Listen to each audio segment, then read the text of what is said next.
Welcome back to another episode of In Swine Versation, Executive Insights, a conversation with National Pork Board CEO Bill Evan, leading the way in the pork industry. Welcome to the program, Bill.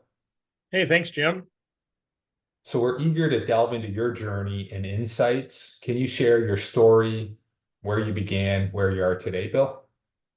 Yeah, sure, absolutely. So currently serving as the CEO of the National Pork Board here in Des Moines, Iowa, but I grew up on our family farm in Humboldt, South Dakota, which is just west of Sioux Falls, so the southeastern corner of the state, and grew up raising hogs and cattle and chickens and row crops and all the things that you did on a diversified farm back in the late 70s and 80s. And I farmed with my father and my uncle for first 20 years out of high school, and bought them out when they retired, and then brought my younger brother in the late 90s into our farm operation. And at that point in time, actually, he and I were looking to expand our farm, and we built a farm equipment repair shop for him. He was a diesel mechanic, still is.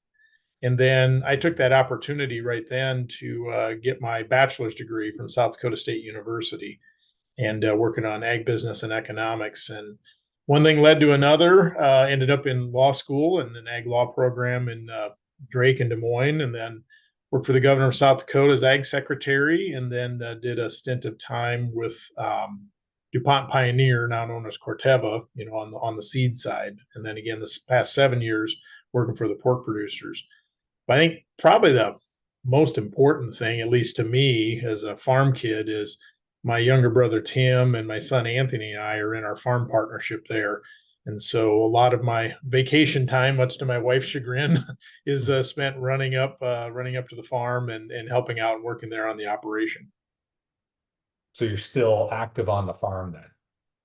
Yep, was running combine, grain cart, semi, auger, field work, everything else here this fall. I usually, try to time my time up there when there's a lot of work going on, working cattle, or inevitably my brother always manages fixing fence when I'm around, which I absolutely hate, but it all needs to be done.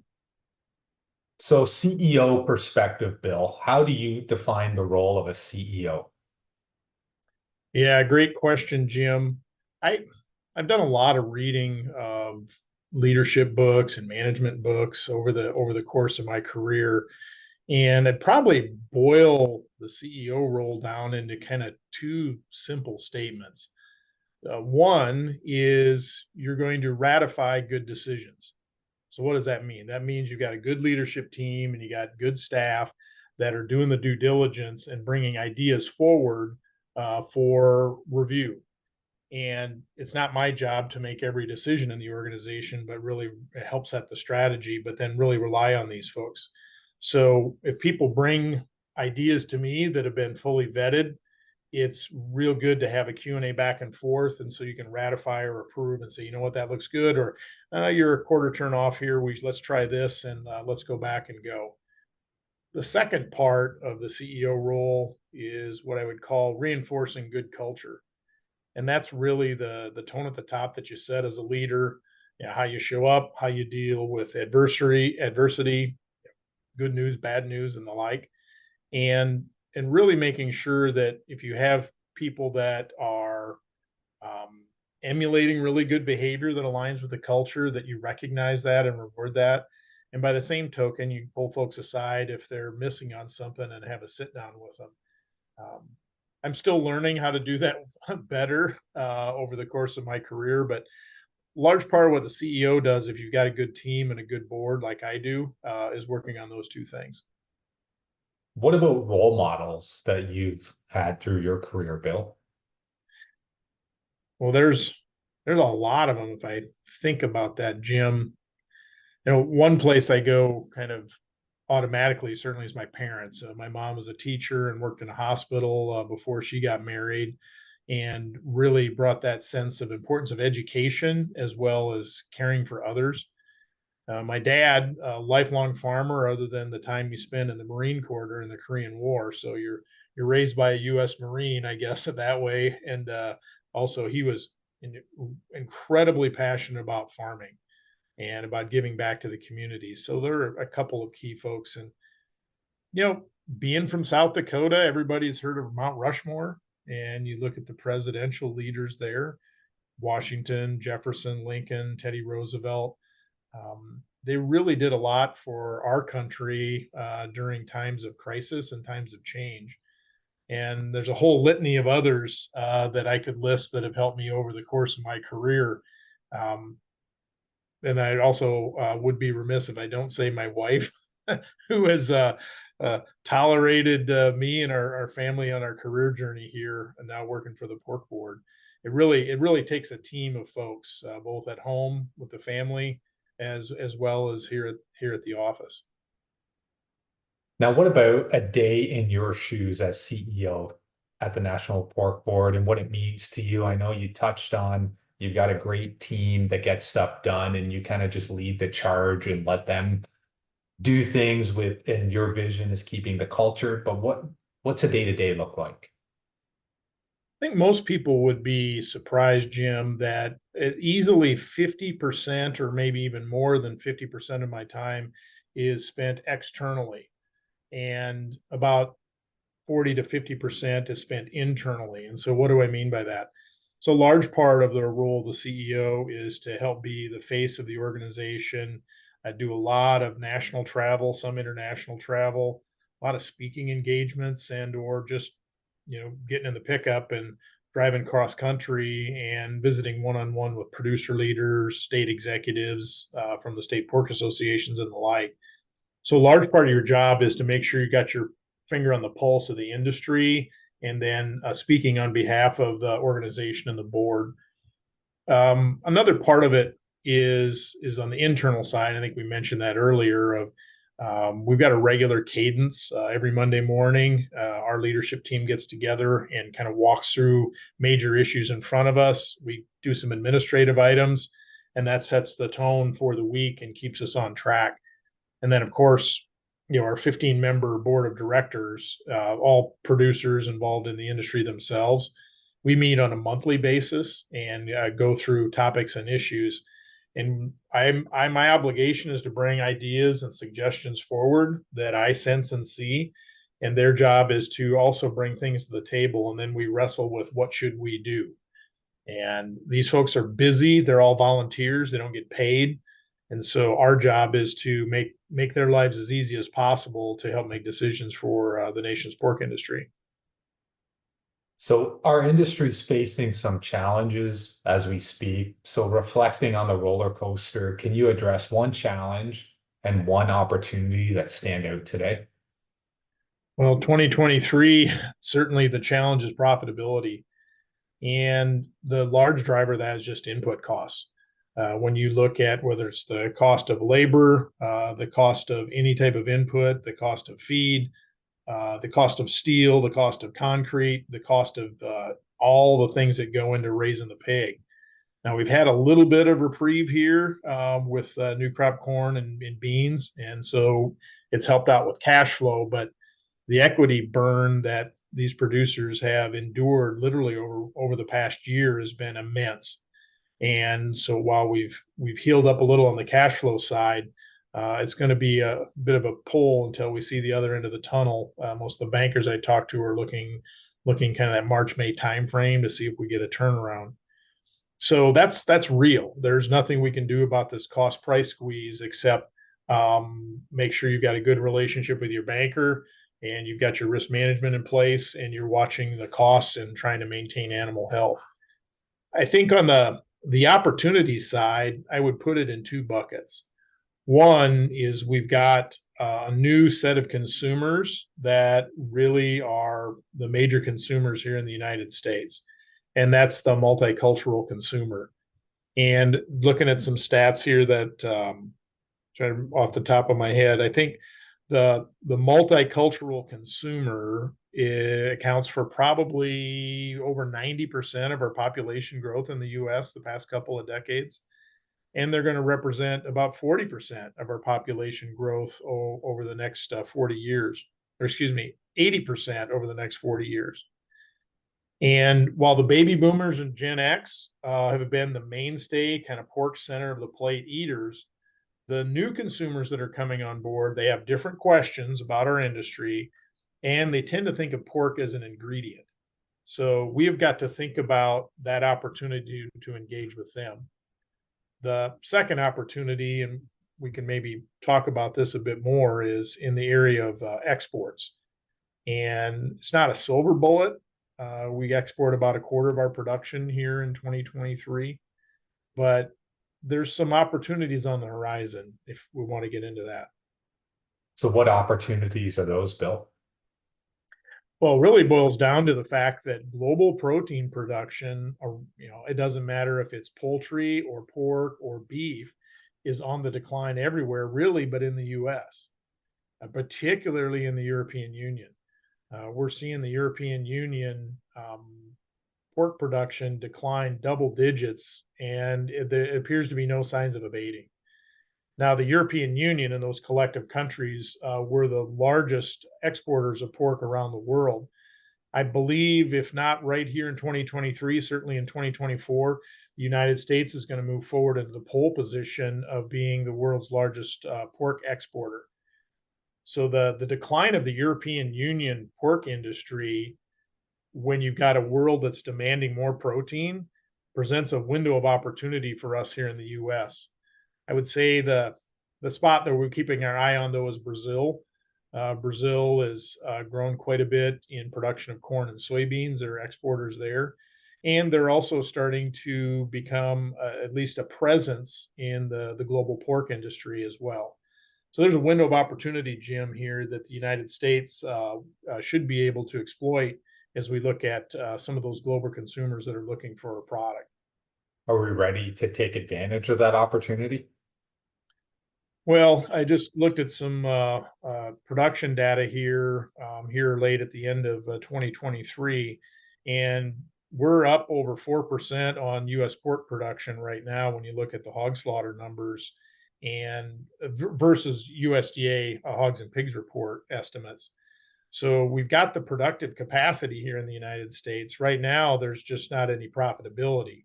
So until and unless we start to get some signals that you're going to get a lift in the price of the hog, that's going to be north of $95, probably a hundredweight, we're not going to be in the black. So we're going to need those sort of positive demand pull signals on pricing in order for us to really want to lean in aggressively and fill that market.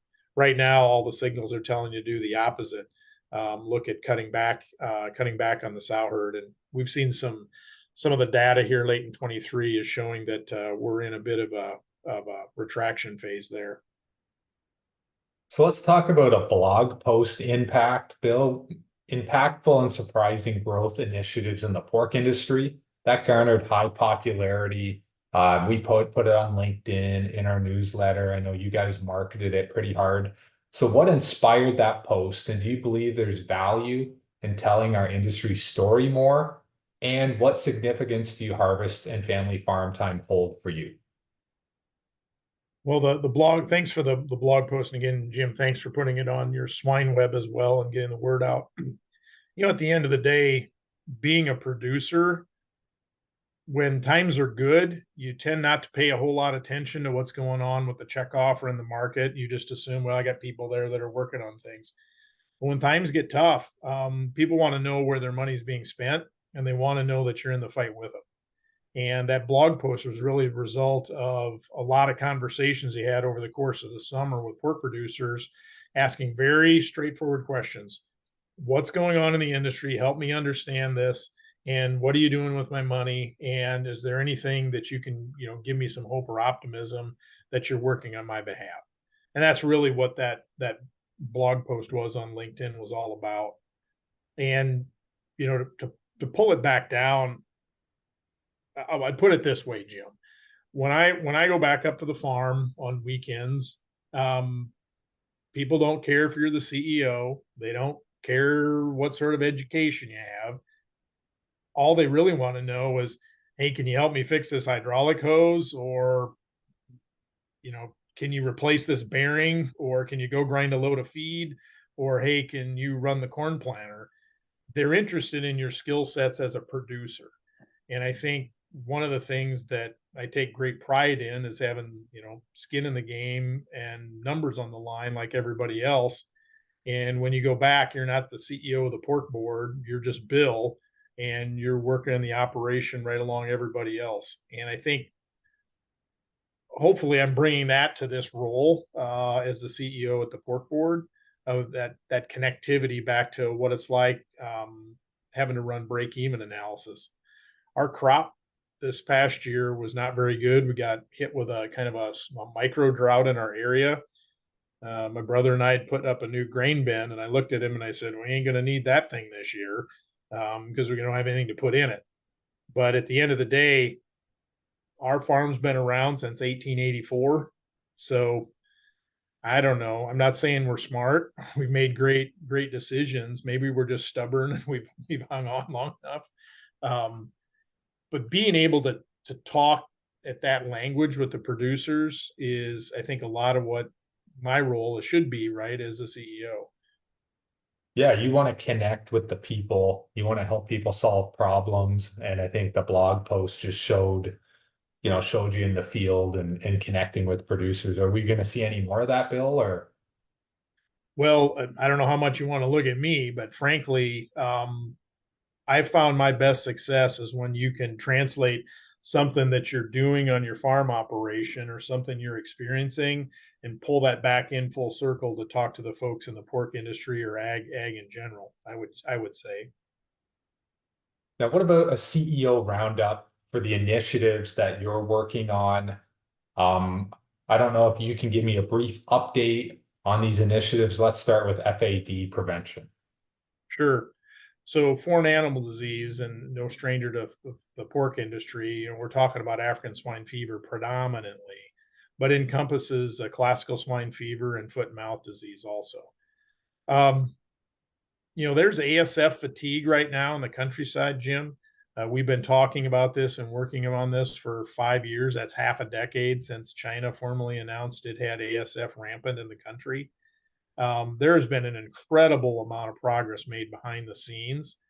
And I think it's important that producers are reminded that improvements in biosecurity, we've got the Secure Pork Supply Plan, we've got our AgView traceability platform built that's free for producers to use. You've got the U.S. Swine Health Improvement Plan, also known as U.S. SHIP, that's supposed to help with kind of an umbrella over the country and the areas of monitoring disease.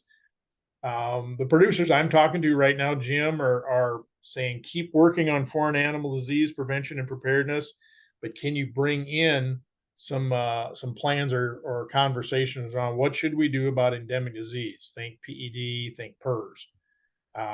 We are going to we're going to have a group of producers, veterinarians, and industry leaders looking at that here this winter. We look forward to working on endemic disease issues as well. So stay tuned on that front. What about market growth, specifically retail and multicultural work? So market growth is what you would consider for the checkoff. It's the promotion side of the equation. And we do that both domestically and internationally. On the domestic side, I mentioned the multicultural piece earlier. I think the major opportunity here is while the country is kind of teetered on recession, we're not sure if we're going into one or out of one. The Federal Reserve has raised interest rates. Savings rates are lower than they were before the pandemic. Credit card debt is at record highs. You got the housing market is pretty tight. There's a lot of money in this economy, Jim. It's not really in the hands necessarily of the middle class and the lower class that are a lot of the mouths that we have to feed. And so the rope we're pushing on right now is consumers are being much more cautious about how they spend their money until they see what's going to happen with industry interest rates and how their jobs and wages are going to keep up with inflation. And that presents a different challenge than say post COVID when people had a lot of additional money, SNAP benefits, aka food stamps. The situation we've got right now on the domestic market is actually getting people to recognize the taste and flavor component and the value that pork is. It's a great way to fit into your budget. On the international side, looking at some data here in my office as we talk, This is through the end of October. We're up 9% in volume globally, and we're up 6% in value or price of product.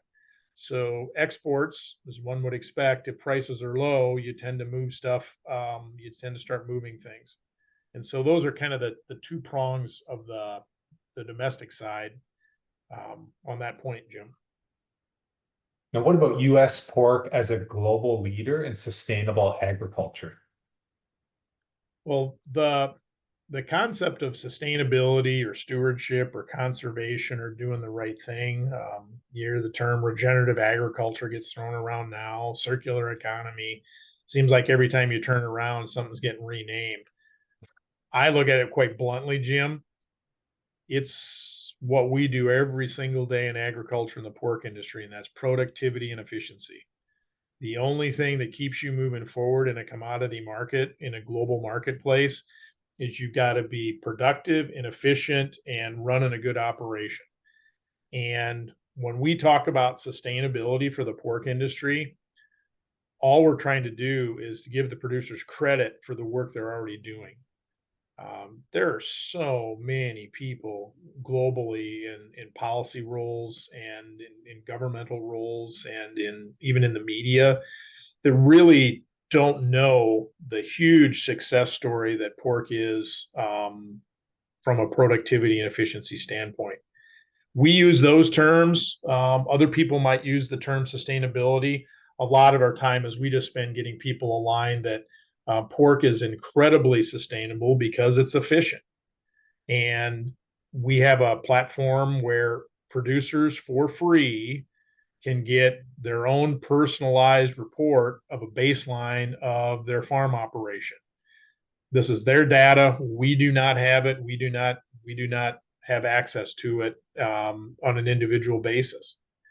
And we're really looking for producers to lean in and actually get their on-farm sustainability report done, because that gives them the ability to take credit with the great work they're doing. So that also helps them with maybe they're talking to their packer, maybe they're talking to their landlord, maybe they're talking to their banker, maybe they're talking to somebody after the high school basketball game.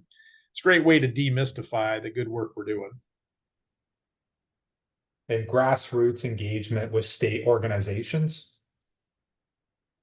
So this is very important to the pork industry right now. There are 42 state pork associations across the country, and our producer delegates that meet annually directed the industry to figure out how we strengthen our state associations. And the point of it, Jim, is this: where we've got a lot of pigs, we've got revenue and we've got strong state associations with strong staff. Many of the states where a lot of the people live don't have a lot of pigs, and through no fault of their own, therefore they don't have very large budgets.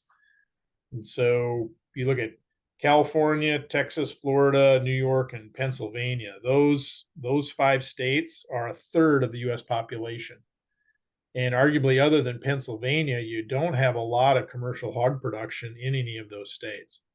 So that grassroots piece is really about how are we going to rethink our industry to make sure we've got the people and the support in the states where the people are at, while maintaining the support in the states where the pigs are at. And can you touch briefly on the Real Pork brand and how it's building trust in US production, Bill? Thanks, Jim. Back in 2019, our board of directors envisioned a new North Star for the pork board. Traditionally, we did research, promotion, and education, and we just thought of promotion as promoting the product. And our board added a new paradigm that says not only do we need to promote the product, but we also need to promote the producers in the industry, the people in it. And so we created the Real Pork platform, which in a nutshell is it's real farmers on real farms growing real pigs that produce real pork that's real nutritious, real sustainable. You get the drift. And so the pork board has got an expanded mission here to promote the industry and the people in it as much as promoting the product. Now, right now, a lot of our effort certainly is on the product side, both demand domestically and internationally. But we've got a series of, I would say, consumer communications designed to bust some myths that they may have about how we raise pigs. Because if they're comfortable that we're taking care of our animals and the land around us, they're more apt to go and buy the product as well because they feel good about it. I like how you connect it back to real people and future generations. So as we wrap, Bill, 2023 recap and 2024 outlook, can you summarize the key highlights of 2023 and enlighten us on the National Pork Board's priorities and goals for 2024? What can we expect, Bill? 2023 will be a year most people in the pork industry are going to want to forget, bluntly. It's not been very profitable. We got our nose above water for a couple months in the summer, but back underwater here again now. A lot of equity loss here that's going to take a while to recover. And certainly, shout out to the bankers that have been involved in helping kind of walk us through this here this fall and this winter. So it's a year probably we're going to want to forget, but frankly, it is a cost shock to the farmer, the same way it's a cost shock to the consumer. Groceries are up, what, 26 some percent overall in the year. Housing prices up 47%.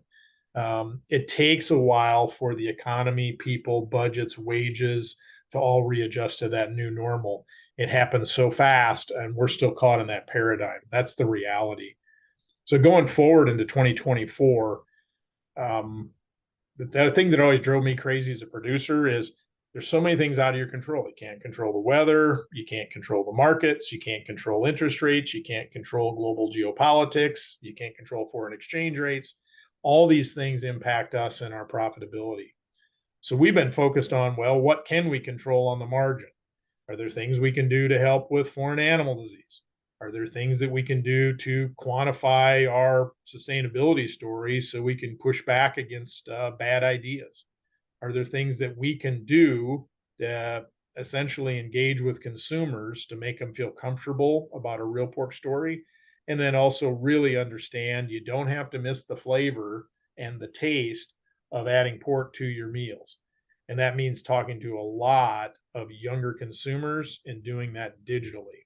And so those have been some of the major focus areas. I'd throw in nutrition as another one, Jim, that younger consumers look at food from a health and wellness standpoint. And we've got an incredible new body of work that's coming out on the nutrition front on how good pork is for you as a person as well. Well, Bill, thank you for sharing our insights today. We look forward to hearing more about the exciting developments in the pork industry under your leadership. Thanks much, Jim. Really appreciate everything you do at SwineWeb. Thanks for the opportunity.